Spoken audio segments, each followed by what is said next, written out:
എന്താണ് ഈ GST restructuring കൊണ്ട് ഉദ്ദേശിക്കുന്നത്?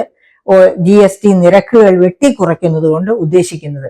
GST കൊണ്ടുവന്ന സമയത്ത് 2017 ജൂലൈ 1 GST കൊണ്ടുവരുന്നത്. അന്ന് തന്നെ വിമർശനമുണ്ടായിരുന്നു. ലോകത്ത് എത്ര രാജ്യങ്ങളിൽ GST ഉണ്ടോ അവിടെയൊക്കെ കൂടിയ പക്ഷം 2 നിരക്ക്, അതിൽ കൂടുതലില്ല. അതായത് എന്തിനാണ് ചരക്ക് സേവന നികുതി കൊണ്ടുവന്നത്?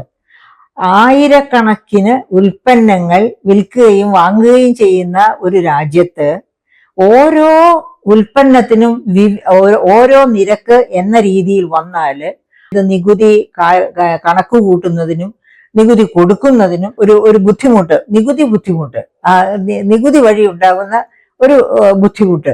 ആ ബുദ്ധിമുട്ട് ഒഴിവാക്കണമെങ്കിൽ നികുതിയുടെ നിരക്കുകൾ കുറച്ചാവണം. അതായത് number of types of taxes കുറയണം.